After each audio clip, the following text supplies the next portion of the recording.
Welcome to Peter and Phil's Courageous Conversations, a podcast addressing race relations and social issues in hopes that you'll be inspired to do the same. Now, let's begin our conversation with your hosts, Dr. Peter Weinstein and Dr. Philip Nelson.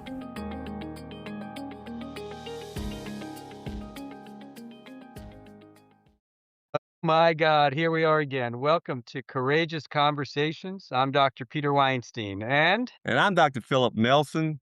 We want to welcome you to our Courageous Conversation. Thank you so much for taking some time to listen to us. We hope we can stimulate some thought that might give you some ease of mind after you've walked through it and more importantly, promote you to some type of action to try to correct our problems. ease of mind. Okay, Uh, Phil, I didn't yeah. know. Are we dispensing legal marijuana or some Oh, oh, illi- no, no, no, no, no, no. No, we're not doing any of that, but we are addressing issues that frustrate people, especially you and I. And we know that you and I are each other's counselor because we're too cheap to go find a psychologist or psychiatrist. So Well, again, thank you to Nicole for basically cleaning up our therapy sessions, and thank you to our 28 or so listeners for putting up with us. And today we're going to talk about tools and how we use them. So, welcome to Tool Time featuring Peter and Phil, and how, when given a tool, you really need to know how to use it. Where this conversation started was when Phil and I were just talking about some of the efforts in DC to disassemble some of the governmental agencies, most specifically the Department of Education. And because both of us have been involved with education for a long time, the Department of Education is very near and dear to us, whether it is our elementary, middle school, high school education, college, post education, or the roles that we both currently have in post-secondary education. The Department of Education has had a huge influence, not just for Phil and I, but for each and every one of you who are listening. And whether you like it or not, whether you agree with their approach or not, they have helped to direct you and influence you to the point that you are in your careers, whatever that may be. And so when we start to read about the dismemberment,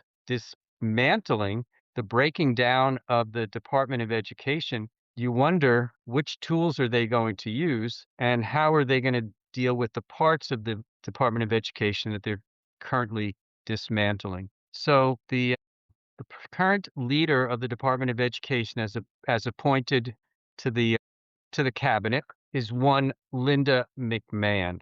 And for those of you who don't know who Linda McMahon is, she is the spouse of Vince McMahon. She is the mother of Stephanie McMahon. She is the mother-in-law of Triple H, Hunter Hearst, whatever the wrestler's name is. And they also have a son who's also a wrestler and part of the formerly involved with and more deeply involved with WWE. So the head of the Department of Education used to be a leader of the top professional wrestling organization in the United States, which really, to me, Phil, is a part of the job expectations before you take on the head of the Department of Education is you probably should run a professional wrestling organization. What do you think? yeah, well, I'm still waiting for you to provide the qualifications that should have been listed that says she is the person to lead the Department of Education.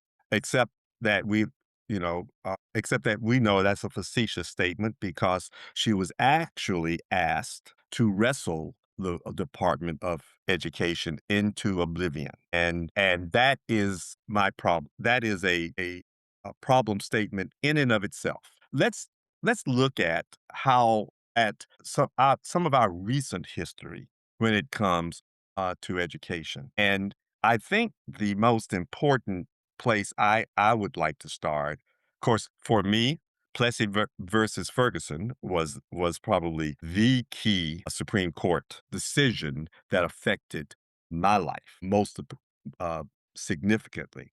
But all of this works through the Department of Education.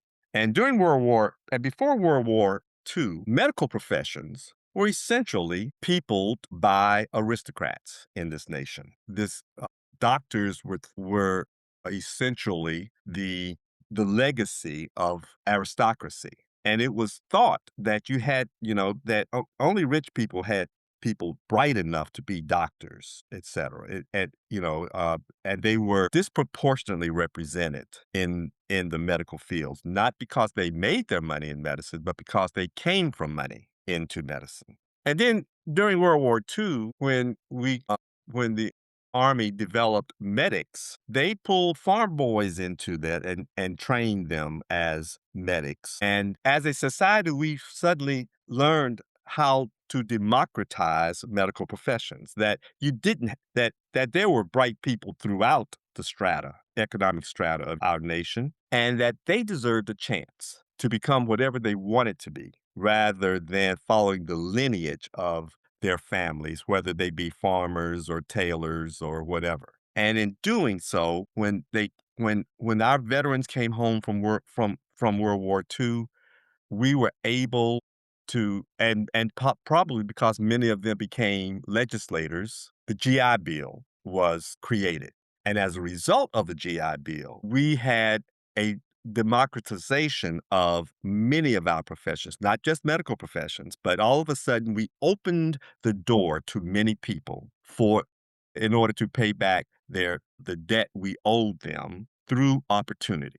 And that concept began to kind of guided how we approached the development of education ever since. And we saw a societal benefit toward funding opportunity for our children so that there could be generational improvement. As we had generational improvement, unfortunately, we also had selfish desires began to appear, largely because of some of certain social changes that occurred alongside the funding of education. And education takes the brunt of it when our self-interest reached a pinnacle of fervor to the point that we began to point at it as the problem. When we started seeing education as competition to parenting, when we start seeing education as competition to cultural norms, and suddenly now we want to destroy the Department of Education. And it's with that mentality that this administration has approached the ravaging of not just the Department of Education, but CDC or any other agency that this particular president has had a problem with. And what really bothers me is the dullness of the tools that he's using to achieve his agenda. To bring someone, it's easy to destroy an agency when you put a leader in it who's not qualified to lead the agency. That is a clear sign of intent. But then when you suddenly realize that there are functions of the agency that you can't get rid of. The federal government has made loans that they need repayment for. That's part of their budgeting process. It was designed to have this money come back. And so we're going to move that over to the Treasury Department because those are the money people. But they know nothing about education. They know nothing about the perils of a student making a loan. And so we are now accepting the grift of moving these loans to a federal agency that deals only with money and not the human experience. Can you do me a favor? You mentioned right at the beginning Plessy versus what was the Ferguson? versus Ferguson. I will plead the fifth. No, that's not going to work. I will plead insanity. What was Plessy versus Ferguson? So Plessy versus Ferguson was a pinnacle decision that essentially said that separate but equal cannot be equal. It was based on separate funding for separate school systems in the South based on race. And essentially the judgment was that the fact that you separated it based on race creates the opportunity for inequality. So was that Eh, before Brown? Was that before Brown? Yes. So that was the sequence of events that started to allow for integration of the schools in the South? Yes. Okay. Yes. Essentially, the concept is it is virtually impossible to have two separate systems and fund it equally. And So the best way to assure equality is to have one system. So the Department of Education has got a variety of different purposes, of which the loans that you were just talking about is just one of them.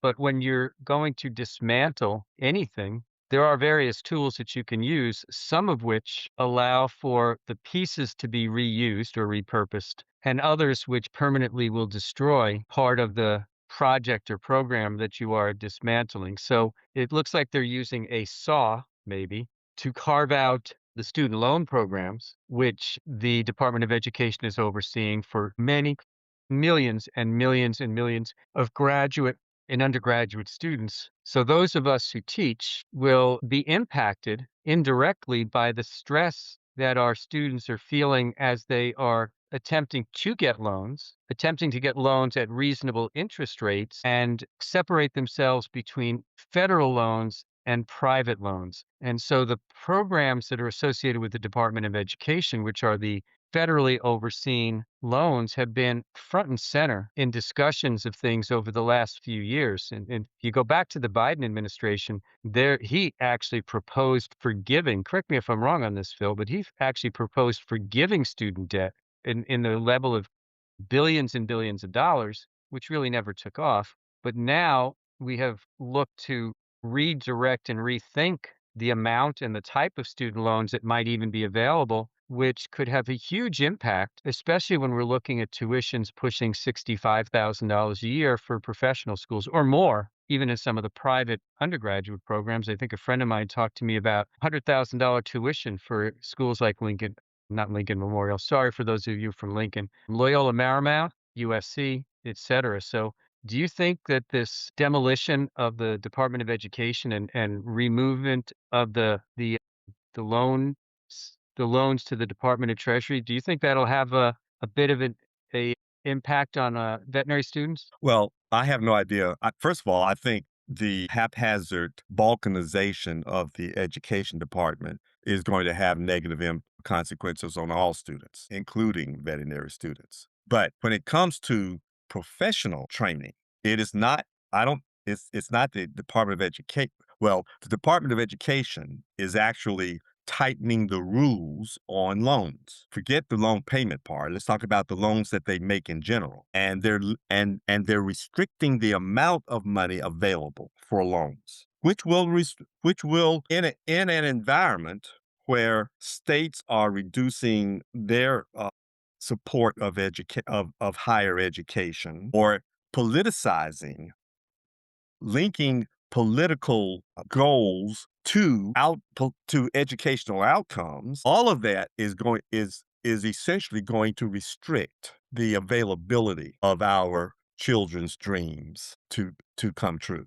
So yes, I do think, that eventually all of this ravaging activity is going to have a negative impact. I need to make a correction about our conversation so far. Plessy versus Ferguson was actually the Supreme Court decision in 1896 that legitimized Jim Crow laws. It was the decision that allowed a separate but equal system to exist and survive. It was the Brown versus the Board of Education decision that reversed that. Okay. And so that was a mistake on my part in terms of I should have quoted Brown versus the Board of Education. Well, as a result of that mistake, we're going to cut off your student loans. No, you're going to make me pay him up. I'm going to make you pay private loan interest rates rather than federal loan interest rates. Well, the effort that's been going on from the current administration is really to move education back to the states and away from federal funding. Now, it is interesting when you start to look at things that this is an effort in DC at the moment to move things back to the states from an education standpoint, but there are also efforts right now in DC to control elections at the federal level. So, do we want state No, control? no, they want to control elections at the state level Correct, but from a federal standpoint. from a federal perspective. Yes, But on education, they want to throw it back at the states and say it's your problem. exactly, So, exactly. Obvious, but again, this is nothing but a this isn't even a veiled attempt to show how a narcissistic leader has a personal agenda, has a personal stake in just about every policy that is being promoted. It's not what we want. It's not what we benefit from, right? I mean, the Department of Education's destruction is nothing but another a piece of his vengeance tour because he lost Trump University as a result of the Department of Education. The attacks on accrediting bodies is nothing but a part of the vengeance tour. The attack on CDC is part of his vengeance tour. You can put CDC, the Department of Education, Comey, all in the same belt. Well, and then now there's another attack on ABC, I believe, Yes, for you can that. put the free press in that too. So when you have limited numbers of tools in your toolbox, the one that will do the most destruction is probably the hammer because it doesn't have the fine tuning that a screwdriver might have, or the ability to carve around things that a saw may have, and the ability to loosen things that a wrench may have. So the best way to deal with something that you don't like is with a hammer. If your motivation is anger and revenge, then would you rather use the hammer or the screwdriver? I would probably drink the screwdriver and then use the hammer. But yes, you're absolutely correct because when you're destroying a building and I when I remodeled our veterinary hospital, there was a wall that needed to come down and I offered my team the opportunity to grab a sledgehammer and try to break down the wall. If you go back to the 80s, tear down the wall, Mr. Gorbachev era, and you watched what the Germans did to take down the wall during in Berlin, they use sledgehammers. In many cases, which you're describing right now regarding how the political activities are in DC, they are using a sledgehammer to break things down without any concerns about the unintended consequences or intended or unintended consequences that might occur. Because I worry with the states already being taxed, and that's not the IRS taxes. That's the challenged financially to keep their own budgets. When you put education back and take away federal funding for education at the state level, I worry about the quality of education that the states can afford to provide as we start to move it away from the federal funding to the state funding as well. So we've got all of these things that really could challenge what I'm concerned about is the future education of our children. Well, this is what amazes me. How did we get here? How why did we not how did we not hear the siren alarm when the debate was even being held about this Department of Education? If you listen to that debate, you heard some inane remarks. I remember hearing many representatives using the same diatribe that education hasn't created one job in our economy, that the Department of Education hasn't created one job. And it was a very narrowly focused statement that makes you want that then allows them to say, so what is the purpose of it? Why do we need it? Of course, it's like ignoring that slavery ever happened either.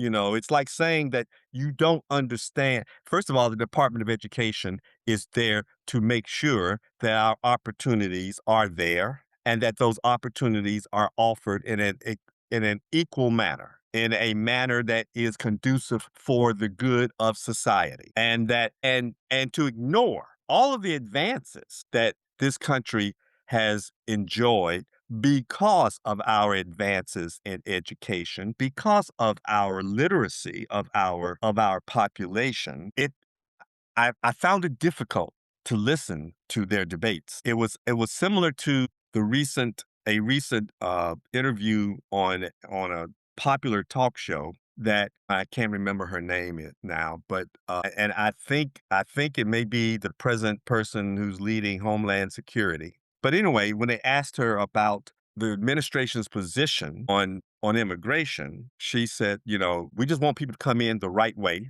And then she said, and we want to protect Americans from being stabbed on the bus. And the interviewers tried to take her to task, but they did it so meekly that it didn't, one of them said, "Now wait a minute, hold it. What do you mean?" And when they introduce a a non-linear statement like that, you get shocked when you suddenly realize that they're trying to normalize. They're trying to say, first of all, how many people get stabbed on the bus every year? What are, they didn't ask her that. They didn't ask, oh, wait a minute, is this a thing? I mean, how do you know? Because you probably have never ridden a bus, and it's not as if I don't accept that that happens, but I wonder, is there a pandemic of bus stabbings that I don't know about? And if there is, I mean, first of all, if there is one stabbing, that's too much. That's too many. All right. But that's like saying if there's a car accident, there's too many too. We don't stop putting cars on the road when there's a car accident or when someone steals a car and kills somebody. But then there's this inference that the bus stabbings are primarily committed by immigrants, and those immigrants are the ones that didn't come here the right way. So the government has a lot to prove to me before I'm going to condone the actions of ICE, that is even a reason. And I have the same problem with the Department of Education and their justification for dismantling the Department of Education. Well, by the way, it's not just the Department of Education. It is they have, in their own way, the Department of Justice has been taken with a saw and cut up and made into something different. Before you go any further, let me tie those two together, by the way, Okay. uh, back to education loans. Right. Because the Department of Justice is now distracted, first of all, because of the Department of Justice has lost almost a quarter of its lawyers because they were being asked to do unethical things across country, and because the president and the administration has essentially taken over the Department of Justice and directed them to spend their resources on questionable investigations, and because they have fired many of the attorney generals and other important offices within the Department of Justice, graft has suddenly taken hold. And many of our students are now getting, there's an article about many of our students that are now having fake student loan assistance. All of a sudden now there is this plethora of businesses that are offering assistance and student loan relief. We call that a scam. I would call that a scam. Yes, And it's and nobody, not the Department of Education or the Department of Justice, is looking into it. So, talking about hammers, this will get you going. Health and Human Services, that whole department has been hammered. Lots of people laid off.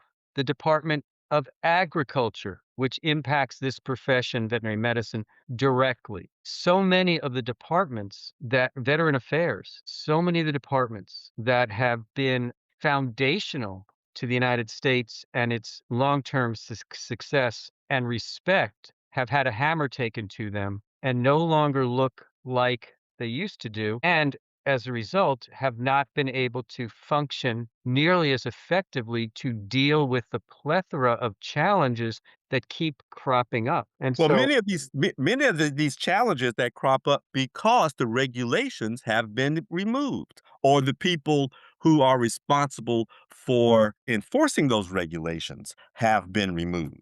And so it's just like weeding a garden. When you stop weeding, the garden eventually is taken over by weeds. well, my concern is they're pulling out the flowers and leaving the weeds behind. Either way, you still got weeds.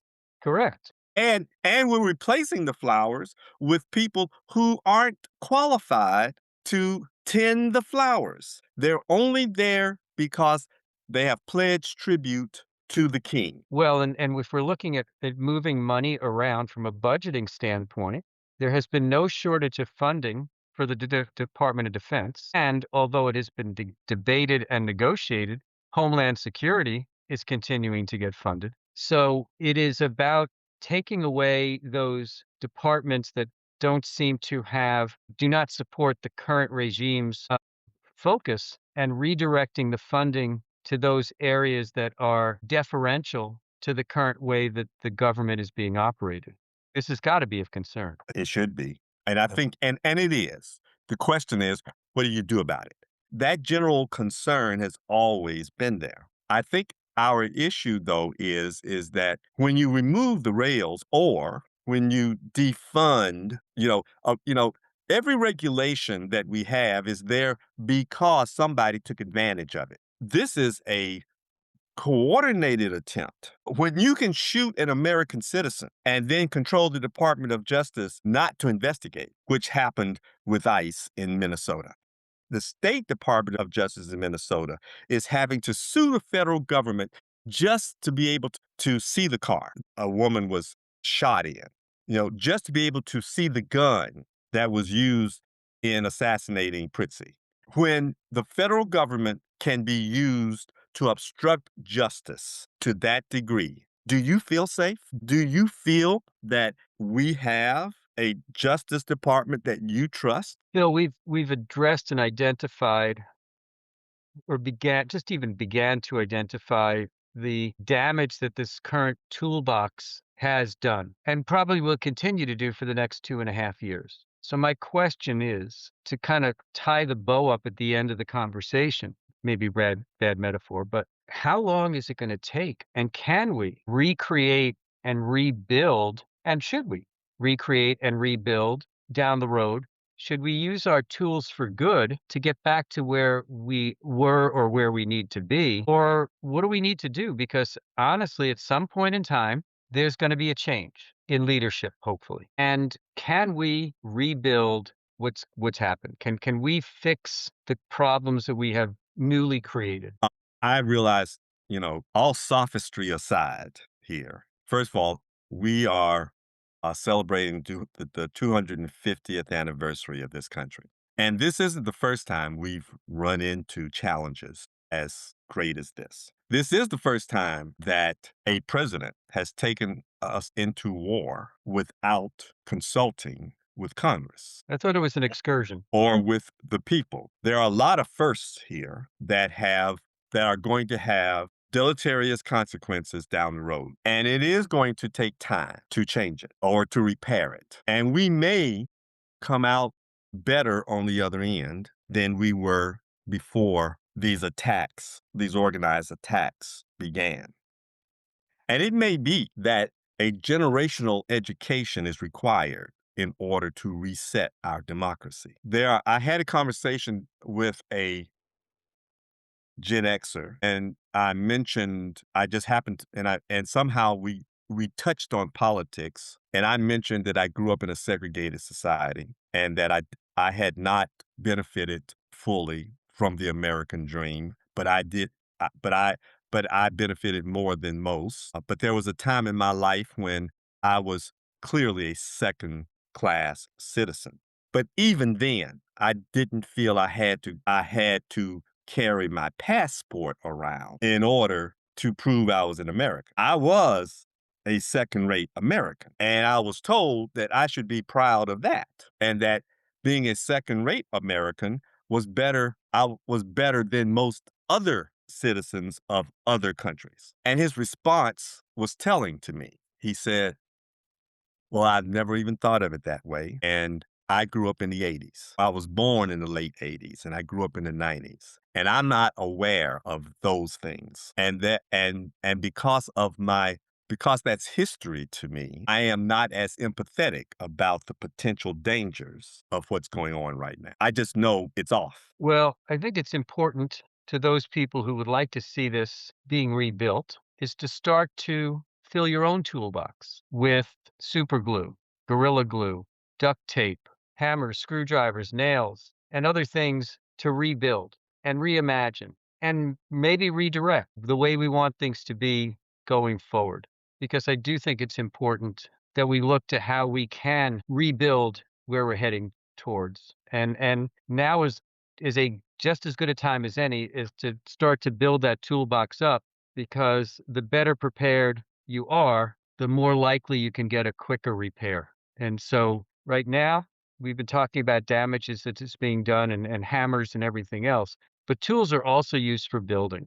And so I think I want to bring this down and bring it back around by suggesting that, think about the tools that are in your toolbox that we can use to rebuild. And one of the jobs of a general contractor is to bring people together, specialists in cabinetry, electricity, water, etc., to rebuild or build. And so part of having a toolbox is also knowing how to use the tools and how to find others to use those tools. And so part of our courageous conversation is to encourage you to be a general contractor or to find a general contractor to work with to help you have the strength, the energy, and the direction so that we can rebuild when the time is right. Wow. I'm going to let his metaphor stand for itself.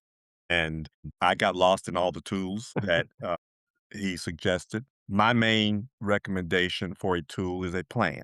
It doesn't, it, we can cause just as much damage if we don't have a blueprint to follow. And our blueprint is the Constitution. One of the best tools that I can think of is education. Education of what a democracy truly is, and education on the character values that supports a functional democracy. I think those tools are equally important, if not more so.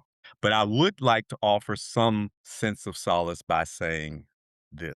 This country has survived attacks from within and without for 250 years. I believe in the American spirit. I believe in the spirit of the American people as long as we adhere to the types of values that support an advancing society, whether they are religious in origin or simply proven over time to be promotive of human value.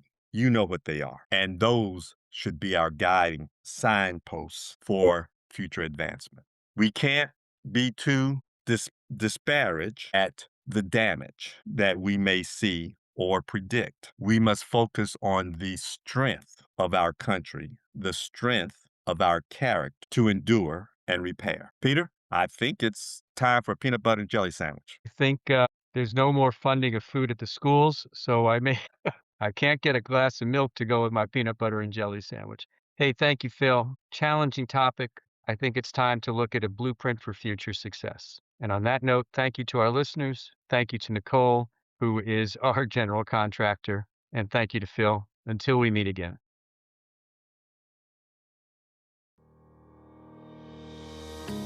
Thank you for joining us for another courageous conversation. Be sure to follow us and check back next week for more.